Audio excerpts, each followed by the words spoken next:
بسم اللہ الرحمن الرحیم۔ دوستو، بلی کی تخلیق کیسے ہوئی؟ اللہ رب العزت نے بلی کو حضرت آدم علیہ السلام کی پیدائش کے فوراً بعد کیوں پیدا کیا؟ رسول اللہ صلی اللہ علیہ وسلم نے بلیوں پر کیوں شفقت فرمائی؟ رسول اکرم صلی اللہ علیہ وسلم نے ایک بلی کو دیکھ کر پورے لشکر کا راستہ کیوں بدلا تھا؟ رسول کائنات امام الانبیاء جناب محمد مصطفیٰ صلی اللہ علیہ وسلم نے بلی پر ظلم کرنے والی عورت کے متعلق کیا فرمایا تھا؟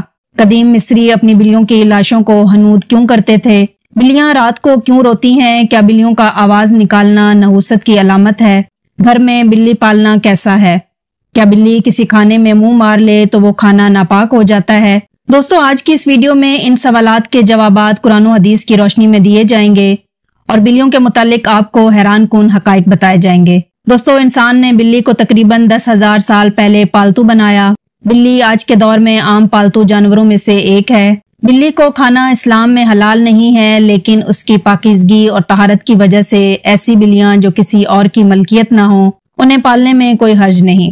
اس کے برعکس اگر آپ گھر میں بلی پالتے ہیں، اگر آپ اس کو بھوکا پیاسا رکھتے ہیں تو یہ آپ کے لیے وبال جان ہے۔ صحیح بخاری کی حدیث نمبر 2365 میں رسول کائنات صلی اللہ علیہ وسلم نے فرمایا، ایک عورت کو عذاب ایک بلی کی وجہ سے ہوا جسے اس نے اتنی دیر تک باندھے رکھا تھا کہ وہ بھوک کی وجہ سے مر گئی، اور وہ عورت اسی وجہ سے جہنم میں داخل ہوئی۔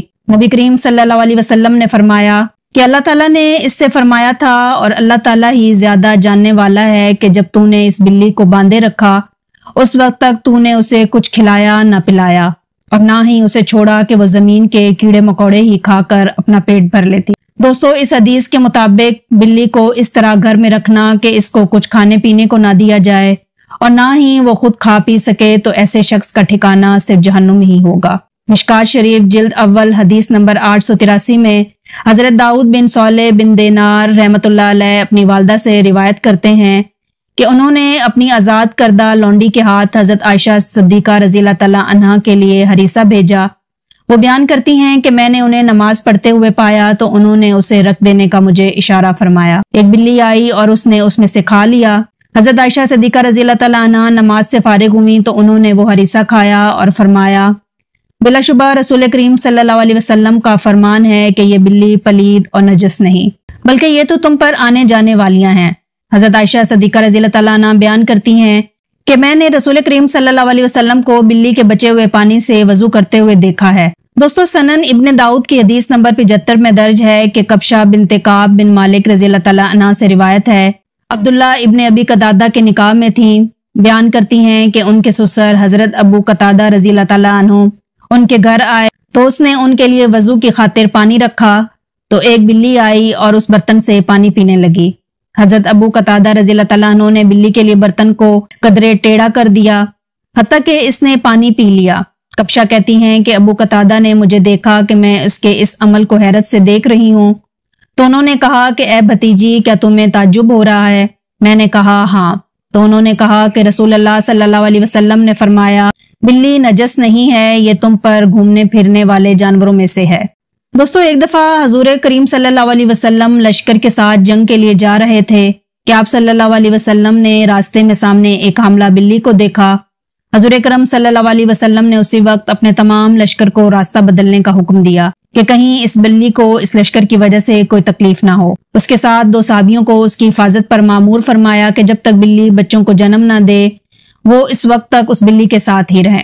روایت میں ہے کہ واپسی پر حضور کریم صلی اللہ علیہ وسلم نے دیکھا کہ وہ بلی بچے دے چکی ہے تو آپ صلی اللہ علیہ وسلم نے اس سے شفقت فرمائی، جس کے بعد وہ بلی آپ صلی اللہ علیہ وسلم کے ساتھ مدینہ منورہ آ گئی اور وہاں ہی رہی۔ اسی طرح ایک دفعہ نبی کریم صلی اللہ علیہ وسلم صبح نماز کے لیے اٹھے تو ایک بلی آپ صلی اللہ علیہ وسلم کی چادر مبارک پر سو رہی تھی۔ حضور اکرم صلی اللہ علیہ وسلم نے اپنی چادر وہاں سے کاٹ دی اور باقی اٹھا لی کہ بلی کو کوئی تکلیف نہ پہنچے۔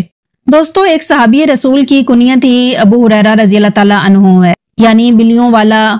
ایک دن حضرت ابو ہریرہ رضی اللہ تعالیٰ عنہ نے دیکھا کہ گرمی کی شدت سے ایک بلی دیوار کے ساتھ لگی ہوئی ہے تو انہوں نے اسے اٹھا کر گرمی سے بچانے کے لیے اپنی آستین میں چھپا لیا، اسی لیے آپ رضی اللہ تعالیٰ عنہ کی کنیت ابو ہریرہ پڑ گئی۔ دوستو، اسلامی روایات میں یہ بیان کیا گیا ہے کہ جب اللہ تبارک تعالیٰ نے حضرت آدم علیہ السلام کو زمین پر بھیجا تو سب سے پہلے سانپ اور بلی کو پیدا فرمایا۔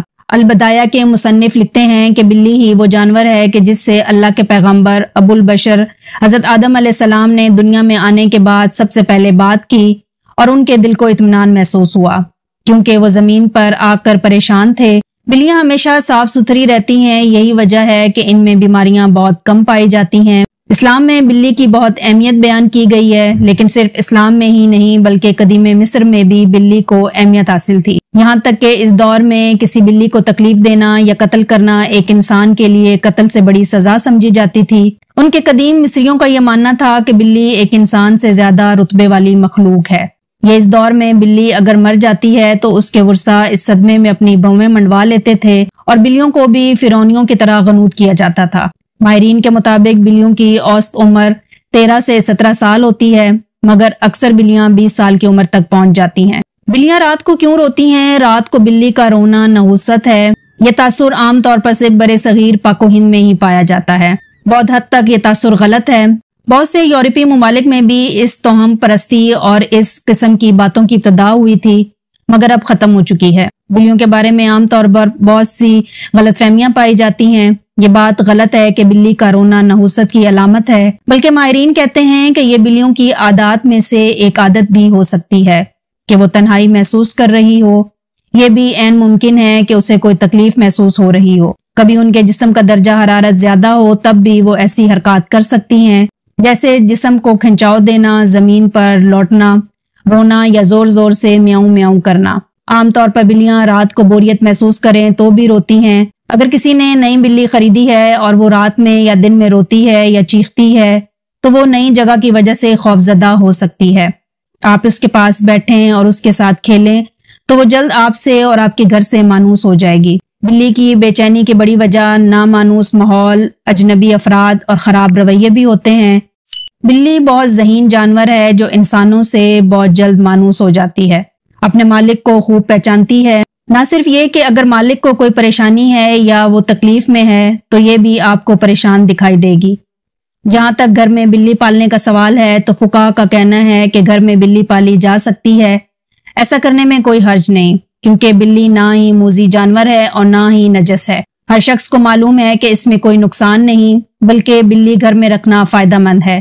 یہ گھر میں پیدا ہونے والے کیڑے مکوڑوں اور چوہے وغیرہ کو کھا جاتی ہے۔ بلیوں کو قدیم دور کے بعد مشرق قریب میں عقیدت دی گئی اور اسلام نے اس روایت کو اپنے بہترین انداز میں اپنا لیا، جو اس عقیدت سے بالکل ہٹ کر ہے اور جو دیگر قدیم مذاہب میں بلی کو دی گئی ہے۔ کچھ مذاہب میں بلی کو ناپاک بھی سمجھا جاتا ہے اور کچھ مذاہب میں اسے حلال جان کر کھایا بھی جاتا ہے۔ دوسری طرف ان کے ساتھ پیار و محبت اور حسن و سلوک کرنے کی بھی تلقین کی گئی ہے۔ دوستو، اسی امید کے ساتھ اجازت دیجیے کہ آپ کو ہماری ویڈیو پسند آئی ہوگی۔ ملتے ہیں بہت جلد ایک نئی تاریخی، تحقیقی اور معلوماتی ویڈیو کے ساتھ۔ تب تک کے لیے مجھے دیں اجازت۔ اللہ حافظ۔